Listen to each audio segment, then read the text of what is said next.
प्रशांत कोरटकरला अखेर अटक करण्यात आली आहे। कुठे आहे प्रशांत कोरटकर असा सवाल उपस्थित केला जात होता। अखेर छत्रपती शिवाजी महाराजांबद्दल अवमानकारक वक्तव्य करणारा प्रशांत कोरटकर जो आहे त्याला अखेर अटक करण्यात आली आहे। प्रशांत कोरटकर हा राज्यातच असल्या संदर्भातली माहिती पोलिसांना मिळालेली होती।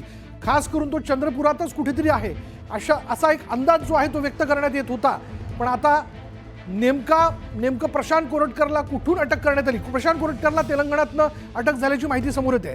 अधिक तपशील आपण जाणून घेणार आहोत। आमचे प्रतिनिधी आपल्या बरोबर आहेत। आमचे प्रतिनिधी तुषार आपल्या बरोबर। तुषार, काय माहिती? खात्रीलायक सूत्रांकडून जी माहिती मिळते त्या माहितीनुसार प्रशांत कोरटकरला तेलंगणामध्ये अटक झालेली आहे आणि या संदर्भामध्ये कोल्हापूरचे पोलीस आपल्याला थोड्याच वेळामध्ये आपल्याला माहिती पोलीस अधीक्षक यावर सविस्तर माहिती देतील। मात्र गृह विभागाकडून आपल्याला जी खात्रीलायक सूत्रांकडून माहिती मिळाली, प्रशांत कोरटकरला आता तेलंगणामध्ये अटक झालेली आहे। प्रशांत कोरटकरला अटक व्हावी यासाठी आपण जर पाहिलं असेल तर विरोधक गेल्या 3 आठवड्यांपासून आपल्याला अर्थसंकल्पीय अधिवेशनामध्ये आपल्याला घोषणाबाजी करताना मागणी करत होते, सरकारकडे मागणी करत होते। मात्र अखेर प्रशांत कोरटकरला तेलंगणामधून अटक झालेली आहे। तेलंगणामध्ये अटक झाल्यानंतर प्रशांत कोरटकरला महाराष्ट्रामध्ये आणलं जाईल आणि पुढच्या सुनावणीसाठी, पुढच्या चौकशीसाठी प्रशांत कोरटकरचा आपल्याला महाराष्ट्र पोलीस ताबा घेताना पाहायला मिळणार आहे। प्रशांत कोरटकर एवढे दिवस नेमका तेलंगणामध्ये किंवा इतर राज्यांमध्ये कसा फरार झाला होता, त्यामागचा बोलवता धनी कोण होता, प्रशांत कोरटकरच्या मागे कोण होतं, या संदर्भातला तपास आपल्याला पोलीस करताना पाहायला मिळतील। मात्र प्रशांत कोरटकरच्या मागे आपल्याला राज्यातल्या पोलिसांच्या विविध टीम तैनात करण्यात आल्याच्या पाहायला मिळत होते। स्वतः मुख्यमंत्री देवेंद्र फडणवीस या संदर्भामध्ये लक्ष ठेवून होते। विरोधकांकडून बऱ्याच वेळेला मुख्यमंत्र्यांवरती या संदर्भातली टीका टिप्पणी करताना पाहायला मिळत होती।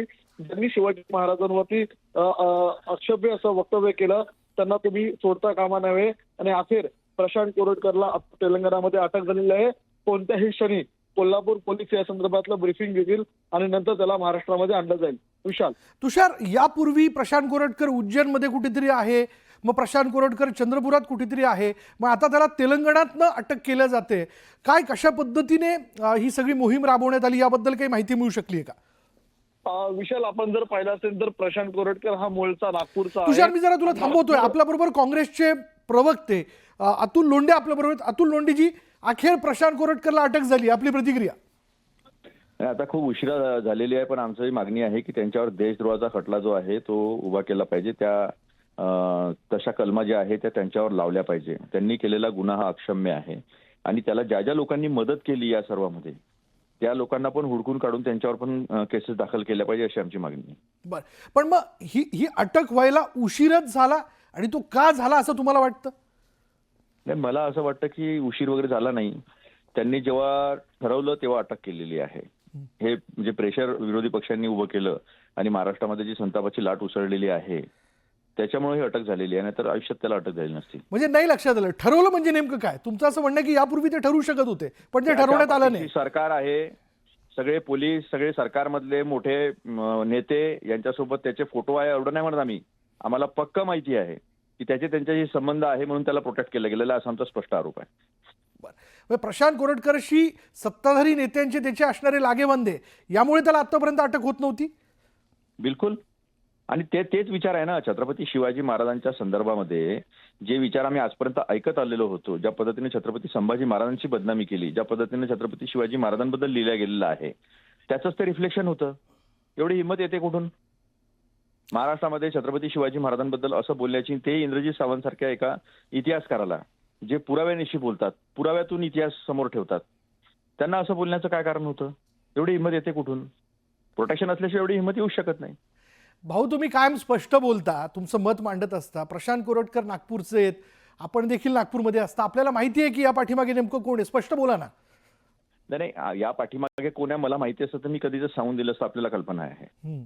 पण कोणी पाठीमागे असल्याशिवाय पॉवरफुल एवढ्या दिवस गायब राहणं, दुबईला जाऊन येणं, आम्ही ऐकलं दुबईला जाऊन आले, काल ऐकलं ताडोब्यात होते, तेलंगणातनं अटक झाली। म्हणजे तेलंगणात कुठनं अटक झाली? तेलंगणामधनं? हो, म्हणजे कालपर्यंत आम्ही म्हणत होतो की ते चंद्रपुरात आहेत। अशा बातम्या आम्हीच ऐकत होतो आणि तेलंगणा तिथून जवळच आहे, काही जास्त दूर नाही आहे. बरोबर. म्हणजे इथून तिथून रनवर होता म्हणजे सगळी माहिती त्यांना मिळत होती ना. म्हणजे सोयीनुसार त्यांची फिरस्ती चाललेली होती, सगळं माहिती होतं, पण केलं काहीच जात बिलकुल नव्हतं. बिलकुल स्पष्ट आरोप आहे. प्रोटेक्शन मध्ये सगळं चाललेलं होतं. जोपर्यंत त्याला पकडायचं नव्हतं तोपर्यंत पकडल्या गेलेलं नाही आहे हम्म. आणि आता पकडल्या गेलेलं आहे. पण म्हणजे कोरटकरला चिल्लर म्हणलं गेलं, कोरटकरवरती कारवाई केली जाईल असं म्हणलं गेलं, पण होत नव्हती. ज्या व्यक्तीकडे ईडीनी जप्त केलेली गाडी तो चालवू शकतो, आहे का कोणाची हिंमत आजपर्यंत आता की ईडीनी जप्त केलेल्या वस्तू वापरू शकतो? तो वापरत होता. त्याचे फोटो देशाच्या प्रधानमंत्र्यांसोबत, गृहमंत्र्यांसोबत घरात मोठे मोठे नेते त्याच्या जाणं येणं आणि त्याचं सगळं पोलिसांशी लागेबंदे, हे काही लपून राहिलेल्या गोष्टी थोडी आहे. या सगळ्या स्पष्टपणे समोर आलेल्या आहे.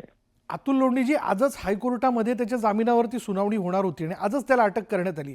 हा केवळ योगायोग आहे की हे सारं जुळून आलंय असं आपल्याला वाटतं? क्रोनॉलॉजी समजा. अगदी स्पष्ट आहे. प्रोटेक्शन असल्याशिवाय हे होऊ शकत नाही. धन्यवाद आमच्याशी बोलल्याबद्दल. प्रशांत कोरटकरला अखेर महिन्याभरानंतर, म्हणजे तब्बल महिन्याभरानंतर त्याला अटक झाल्याचं आपण बघतोय. प्रशांत कोरटकर कधी म्हटलं गेलं तो उज्जैनमध्ये आहे, कधी म्हटलं गेलं तो कुठेतरी बाहेर आहे, बाहेर परदेशात आहे. याचविषयी प्रतिक्रिया आपण जाणून घेणार आहोत. उबाटा गटाचे खासदार अरविंद सावंत आपल्याबरोबर आहेत. अरविंद सावंतजी, काय आपली प्रतिक्रिया? अखेर प्रशांत कोरटकरला अटक झाली आहे. अखेर अटक झाली या शब्दात मोठा आहे, लक्षात घ्या. सरळ अटक नाही झाली, अखेर अटक झाली. अखेर अटक झाली. दबाव आल्यानंतर अटक झाली. कोरटकरांसारखी नादान माणसं या राज्यात आहेत आपल्या. हे औरंगजेबाला घेऊन नाचतात ना, त्यांना म्हणा शिवरायाचा अपमान करणाऱ्या माणसाबद्दल काय भजन करता का तुम्ही? हा, तुम्ही कसे वागता? ते सोलापूरकर काय असू द्या, ते हे सगळे असू द्या, छत्रपती शिवरायांबद्दलचा अपमान आणि इंद्रजीत सावंत सारख्या एका ज्येष्ठ लेखकाला, साहित्य अभ्यासकाला, इतिहासाचा गाणं अभ्यासक असलेले इंद्रजीत सावंत आहे. अशा व्यक्तींबद्दल इतकं उर्बट रात्री बोलणारा माणूस, शिवरायांचा अपमान करणारा माणूस, जातीवाचक बोलणारा माणूस, त्याला इतके दिवस कोणी ठेवला होता पहिले हे तर शोधा. तेवढे ते पण त्याच्या अटकेपेक्षा ते कळलं पाहिजे. त्याच्या मागे कोण होतं एवढं त्याला संरक्षण देण्यासाठी? हे इतकं वाईट चाललंय ना महाराष्ट्रामध्ये, वाईट वाटतं. तुम्हाला सांगतो, तुम्ही वाईट घेता खरं, पण मनातून इतकं वाईट वाटत काय रोज आम्ही बोलतो. समाज मन ह्याच्यातनं पिळवत उसळून आलं पाहिजे. तर समाज मन दिसत नाहीये मला कुठं. आणि मग या इतक्या घाणेरड्या प्रतिक्रिया करून, घाणेरडा वागून, भ्रष्टाचारी करून, खोके घेऊन, टोके घेऊन काही परिणाम होत नाही. गेंड्याचा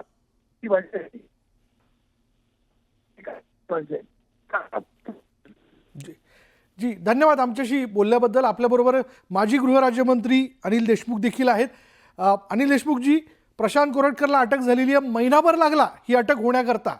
काय, कसं बघता आपण याकडे? असं आहे की ज्या प्रशांत कोरटकरनी छत्रपती शिवाजी महाराज यांचा अवमान केला, त्याला पकडायला 1 महिना लागला. असं आहे की प्रशांत कोरटकर जेव्हा नागपूरच्या त्याच्या घराला पोलिसांचं संरक्षण होतं, पोलिसांच्या संरक्षणामध्ये फरार झाला. कोल्हापूरचे पोलीस त्याला पकडायला इथे आले, तर इथं त्याला ज्या पद्धतीनं त्याला मदत मिळायला पाहिजे ती मिळाली नाही, अशा बातम्या आल्या. त्याच्यामुळे आश्चर्य आहे की असं 1 महिना अशा चिल्लर आरोपीला जर पकडायला लागत असेल तर कठीण आहे. मुख्यमंत्र्यांनी चिल्लर असं प्रशांत कोरटकरला संबोधलं होतं, पण महिनाभर प्रशांत कोरटकरला शोधायला लागले. पण यामध्ये सारं काही ठरवून केलं जात होतं असा जो काही आरोप केला जातोय, याबद्दल आपल्याला काय म्हणायचंय? ज्या पद्धतीचे आरोप होत होते, कोण त्याला मदत करताय, कोणी त्याला लपून ठेवलाय? महाराष्ट्र पोलीस त्याला 1 महिन्यापर्यंत त्याला शोधू शकत नाही. त्याला कोणाचं संरक्षण होतं, या सर्व गोष्टी पुढे अनेक प्रश्न त्यांनी लोकांनी विचारलेत. पण या सगळ्या याच्यामध्ये नेमकं कोण प्रशांत कोरटकरच्या पाठीमागे, स्पष्ट बोला ना. कोण प्रशांत कोरटकरच्या पाठीमागे आहे, इतका वेळ लागतो. तुम्ही समजून घ्या कोण आहे त्याच्यामध्ये. याला कोणीतरी सहकार्य केल्याशिवाय इतका चिल्लर माणूस इतके दिवस फरार राहू शकत नाही. पण मग अनिल देशमुखजी कोणी सहकार्य केलं? म्हणजे सत्ताधारी पक्षातल्या नेत्यांनी केलं, येईल ते नागपूरमधले कोणी नेते होते या पाठीमागे? पुढे येईल. आता नागपूरमधले कोण नेते होते, कोणाचं संरक्षण होतं, कोणाच्या अतिशय जवळचे होते, ते आता हळूहळू पुढे येईल. जी जी, धन्यवाद आपले आमच्याशी बोलल्याबद्दल. ॲडव्होकेट असीम सरोदे देखील आपल्यासोबत आहेत. असीम सरोदेजी, म्हणजे आता पुन्हा एकदा तेच की अखेर प्रशांत कोरटकरला अटक झाल्याचं आपण पाहतोय. या विषयाला घेऊन आता अनेक वेगवेगळी मतमतांतर समोर येताना दिसत आहेत. आपल्याला काय म्हणायचं आहे?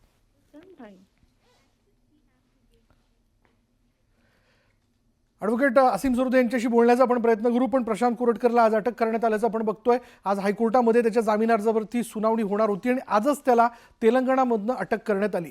कालपर्यंत न्यूज 18 लोकमतनेच या संदर्भातली बातमी जी ती पुढे आणलेली होती की राज्यातल्या सुरक्षा व्यवस्थेचा असा एक अंदाज आहे की प्रशांत कोरटकर हा चंद्रपूरमध्ये असावा. चंद्रपूर आणि तेलंगणा तसं बघायला गेलं तर फार काही दूर नाही आहे आणि तसं पाहायला गेलं तर अगदी एका अंतरानंतर तेलंगणाचं क्षेत्र जे ते सुरू होतं.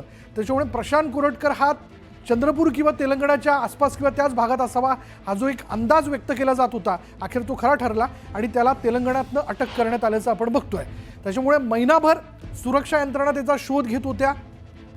कधी प्रशांत कोरटकर उज्जैनमध्ये असं म्हटलं गेलं, कधी प्रशांत कोरटकर हा परदेशात गेला असं म्हटलं गेलं, कधी प्रशांत कोरटकर जो आहे तो नागपूरमध्ये जे याबद्दलचा दावा केला गेला आणि अखेर त्याला तेलंगणातनं अटक करण्यात आल्याचं आपण पाहतोय.